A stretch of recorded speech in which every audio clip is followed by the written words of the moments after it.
Well, first of all, I'd like to thank the Alliance for Regenerative Medicine for putting together this conference. It's been a great turnout and really shows the excitement around our industry as a whole. Our company is on the NASDAQ exchange, and every time I give a talk, I just need to show the forward-looking statement that many of the statements we make today are predictions of what we see in the future, and things can influence our business. So for those of you who don't know NeoStem, we have an integrated business model that focuses around a contract development and manufacturing organization that we think is very important to the field as a whole. We service our clients to help them to develop their therapeutics, but do it in a way that they can put their capital towards the clinical development and not have to put into bricks and mortar, and bringing in the regulatory expertise and development expertise that are necessary to help them get through the clinical trial pathway. This also allows us to efficiently and effectively develop our own therapeutics that were focused around chronic unmet medical needs and very strong IP portfolios. And as many of you know, we're in industries that are not only of chronic unmet medical needs, but are expensive. As we continue to grow as a nation, funding the medical requirements will become continually difficult. So for example, cardiovascular disease today is about 15% of the total healthcare dollars.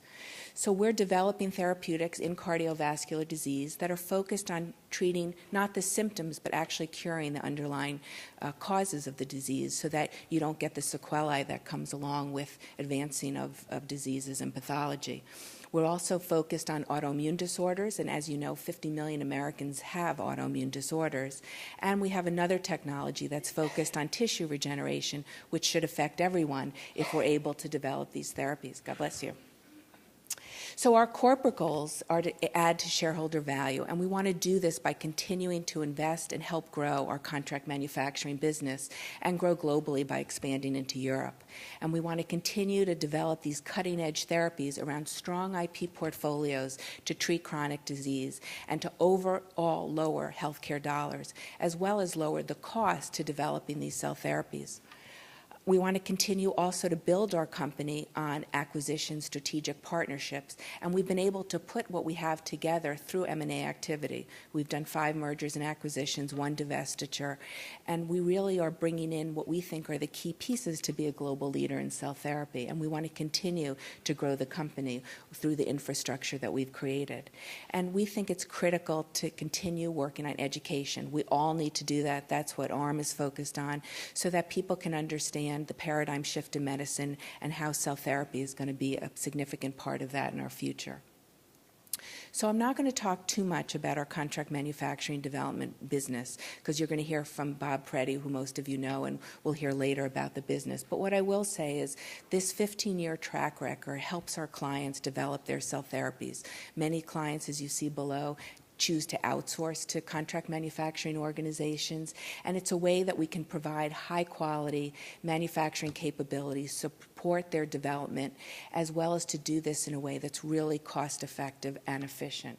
We've treated over 6,000 patients have been treated with therapies that we've manufactured. We've manufactured over 30,000 products, stored over 14,000, and we continue to grow the business. So we started with 25,000 square feet of manufacturing GMP facilities in the East Coast and West Coast, and now we're building that out to 30,000 square feet, and we'll be expanding into Europe. And the one critical component that I think will be important for us as a company and for all of you in the field is our focus on innovation, automation, and engineering to lower the cost of goods. And it's going to be critical that we have a way to efficiently and effectively develop the therapies, have them be available through the logistical transport towards patients when they're needed. And this is an area that we're really focusing on through partnership, through our own engineering and automation team that we think is going to be really instrumental for the field as it continues to grow. So this is a big focus that we think is going to be very important. So we're also focusing on, as I said earlier, our own internal therapeutic development. We're in the cardiovascular space, autoimmune disorders, and tissue regeneration. Our most mature asset is to treat a person after they've had a heart attack and using cell therapy, and we're going to be completing enrollment of our PRESERVE phase 2 trial this year with data readout in the summer of next year, and we'll talk a little bit more specifically on that. But we're also excited to expand our technology into congestive heart failure. We think we have a therapeutic and a distribution that will be more efficient and effective so that more people can be treated with congestive heart failure, and we're excited about some of the recent data that we've seen in the way we deliver the cells, which we think could have a big impact on congestive heart failure. And we're also looking at traumatic brain injury. We think it's the same mechanism of action. We're working on some preclinical data now that we should have by the end of the year, and this would be a tremendous way to help people with traumatic brain injury, since there really is no therapy adequately out there today. We also are working on autoimmune disorders. This isn't stem cells, this is T cells, and it's a way to rebalance a person's immune system.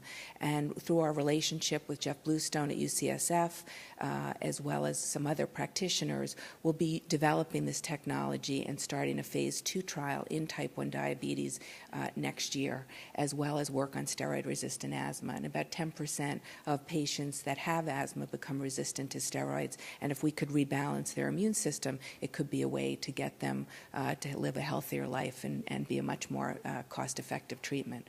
And there's also some data, some phase 1 trials that are starting in organ transplant tolerance, a way that after a person has an organ transplant to reset their immune system so that they can continue to live with that organ and not end up having the organ reject them or them having problems, with the organ that's been transplanted.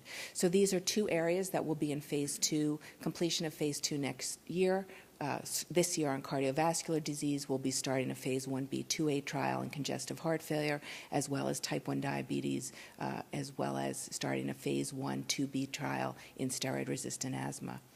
Lastly is our preclinical technology, our V-cell technology. That's really very exciting. While it's early, this is an area that we've been able to receive a lot of funding for to help look at taking these cells, which are able to transform into all different cell layers, the endoderm, ectoderm, and mesoderm, but do it in a way that you can push them down a lineage without getting cancer and teratoma formation. So while they're similar to an embryonic stem cell, they're a little bit different, and this is a technology that we think could have real implications for tissue regeneration.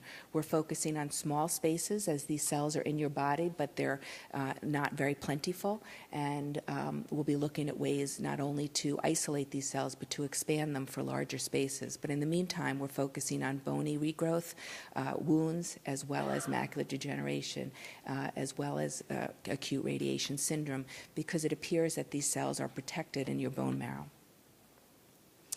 AMR-01 is our most mature asset. This is our therapy for treating a person after they have a heart attack, and it uses the body's natural repair mechanisms. So the CD34, CXCR4 cells are called to areas of ischemia through the HIF and SDF1 gradient after you have an adequate perfusion. And as you all know, because of the microvascular insufficiency, after a heart attack, you get apoptosis, progressive cardiac myocyte loss, and the part of your heart that's injured expands because of the continuous death of the cardiac myocytes. So these patients are at higher risk for progressive deterioration of their heart muscle, repeat MIs, arrhythmias, and congestive heart failure. So we'll be completing our phase 2 trial this year. It's 160 patients, double-blinded, randomized control. Half will get 10 million cells or more. The control group will get a media, and we will be focusing as a primary endpoint on perfusion, but measuring many secondary endpoints of function: ejection fraction, systolic volume, diastolic volume. We'll do the wall motion function. We'll be measuring quality of life measures, KCCQ and SAQ, as well as to follow MACE. We'll be looking at adverse cardiac clinical events or clinical events at 6 months, 12 months, 18 months, 24, and 36 months. And we were able to determine that dose threshold through our phase 1 trial. And people are very excited excited about the upcoming phase 2 results because of what we saw in phase 1, as well as some of the additional literature in using bone marrow-derived stem cells, the Cochrane report, and some recent literature that we've seen in the European Heart Journal. So what we found here, I think it's a little blurry, is that if you received 10 million cells or more, you had an improvement in perfusion, you had a decrease in the size of the infarct, and what was most interesting, while it was small sample sizes, is not one single patient that received 10 million cells or more had a worsening of their ejection fraction at 6 months. So we're very excited with a larger sample size, hopefully to have similar results and be able to look toward a therapy that prevents worsening of heart muscle function after an acute heart attack.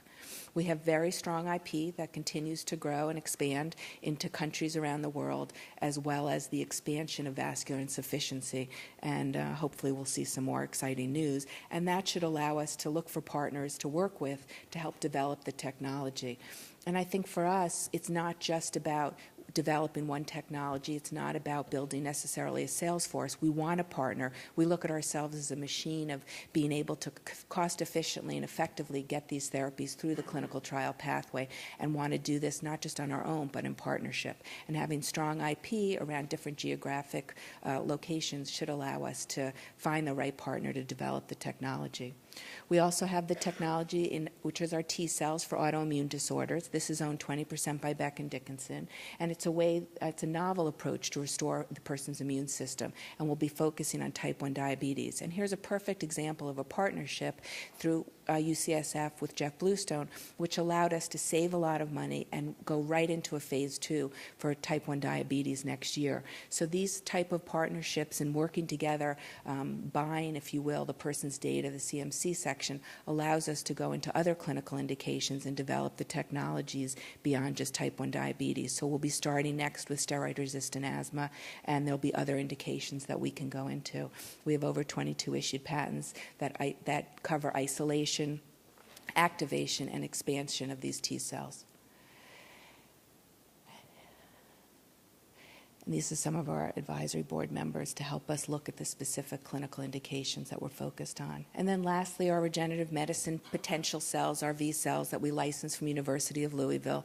We've continued to expand the way we isolate the cells and the cells that we call V cells, and we're working with different clinical and academic institutions around the United States to work on this for areas like macular degeneration with the Scapins Institute at Harvard. We're working with Dr. Teichman at Michigan for bony growth, Dr. Falenga at Boston University on wounds, and we'll continue to collaborate with academic institutions to develop our V cells and continue to write the grants that will help fund these technologies.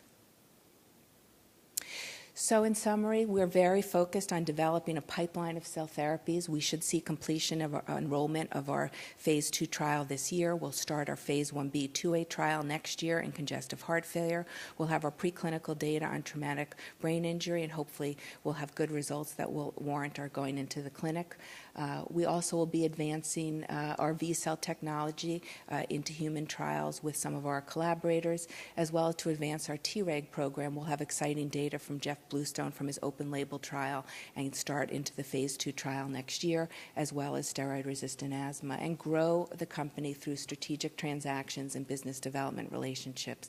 And we're always focusing on enabling PCT to grow, to expand into Europe, to focus on innovation, automation that should help the industry as a whole. So I thank you for your time and enjoy the rest of the meeting.